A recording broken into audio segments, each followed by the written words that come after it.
Welcome to the project demonstration of a compact multifunctional power electronic interface for plug-in electrical vehicles. So here we are going to demonstrate this project in electrical vehicles like with multiple power inputs. So like one is hybrid power like wind and solar and dynamos. Two dynamos are attached in front of these two front wheels and 230 volts main power supply. So from these four sources 1, 2, 3, 4 we are going to charge a battery. So the battery ratings are 12 volts 2 amps. So here we are making use of two battery packs. So each battery pack consists of, so these are the two battery packs. So each battery pack consists of 3 4 volt 1 amp batteries. So here 3 4 volt 1 amp batteries connected in series, and here also it connected in series. So it is 12 volt 1 amp and 12 volt 1 amp. These two are connected in parallel so that we will get the 2 amps with 12 volts. So this is a rechargeable battery set. So it can be rechargeable from any voltage sources which can provide up to 14.5 volts input voltage. So here we are using the two dynamos. So let us see here. So the source is 1. So this is the joystick to control the vehicle in 4 directions, that is forward, backward, left, right. So the solar panel which is of 12 volts rating and it can provide up to 15 volts with 5 watt power. And this is the dynamo, so it can provide 12 volts 20 watts rated voltage, and it can up to maximum of 15 volts based on the rotations per minute RPM. So this is 1000 rotations per minute can generate up to 12 volts. When it's increased, so the voltage also will be increased. And here we are using two dynamos. So here we can see that these two are the dynamos are connected in series so that we'll get the more voltage. And in the back of these two you can see these two are the dynamos, and here these two are the motors which can use it to move this vehicle in 4 directions. Okay, and coming to this, these 4 are the charging input sections for one battery. So here already we mentioned, so S for solar, and here also like we mentioned, this is the S for solar, and this one is going to be the transformer. There's a main power supply inputs, and here we wrote wind, that is, and next is going to be the dynamos, so that is a D. So we'll show you that again. Right, so they rewrote each and every connection with the name here. Batteries, B is for the batteries, and remaining all are T, S, and all are connected for the input power supply sources. And this is a main microcontroller motherboard which can measure the voltages of these 4 sources.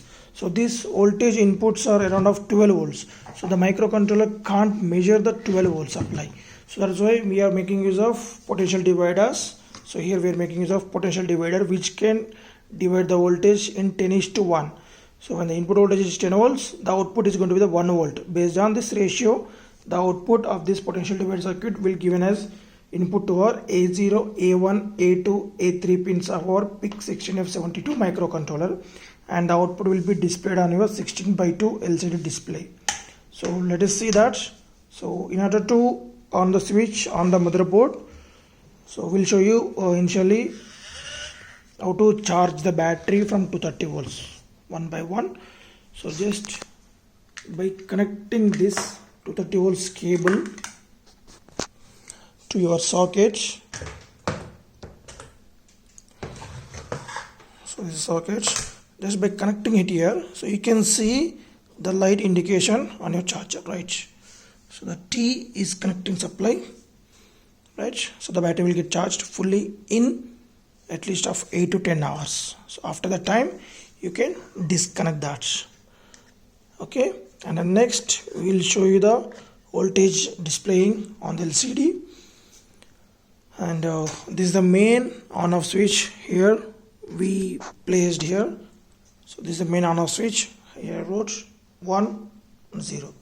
When I on this, there will be a welcome message on your LCD screen. Just I'm restarting this. Okay, it's a welcome message, and after that the voltage is displaying, right? B nothing but, so here S for solar, D for dynamo, W for wind, and B is for main supply, that is main. So when I connect the main supply, if I connect that, so you can see the voltage of the main supply, right? So it's going to be the 14.6 from the main supply. So now I just disconnected that, and then next coming to this solar. So if the sunlight is more on the solar panel, then we will get the more voltage from the solar panel. So coming to this, if I place my shadow over there, the voltage will be decreased, and the sunlight or tube light, it will be more bit supply. And when I'm rotating the wind, so you can see that, right, the wind is increasing the voltage. And coming to this dynamo, so when the vehicle is moving, you can see that the voltage is increasing. Okay, so we can control the vehicle. So these two are the buttons. When we press these two, so in this manner, right? So it's the backward, forward, it's on the left side, and it's on the right side. So like this, you can see while rotating, you can see the battery voltage.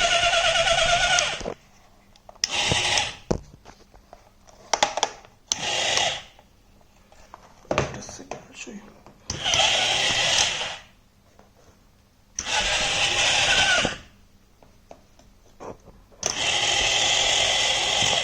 Okay, the dynamo voltage is increasing. You can see that as we shown here. And the solar panel voltage, when you place on the sunlight, you will get the voltage, and the wind as I showed. And here, this is the main section of our project.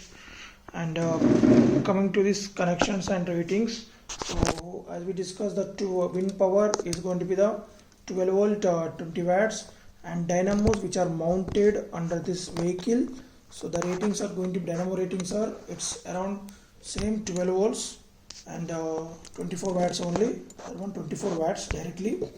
And the next is solar panel, as we discussed, is 12 volts 5 watts power. Because of the less space, we mounted this high watt small solar panel, and the LCD display continuously displaying the so-called input voltage generated from the sources. Okay, so here one more time, these four are the charging circuits, and this PCB is a potential divider in order to step down, nothing but dividing the voltage. Input is if it is input 10 volts, the output of this circuit is going to be the 1 volt. Then the microcontroller will be programmed in such a way that it can understand the voltage. If it get the 1 volt, then it will multiply into 10. That's why potential divider circuit work in that way. Okay, right. Thank you.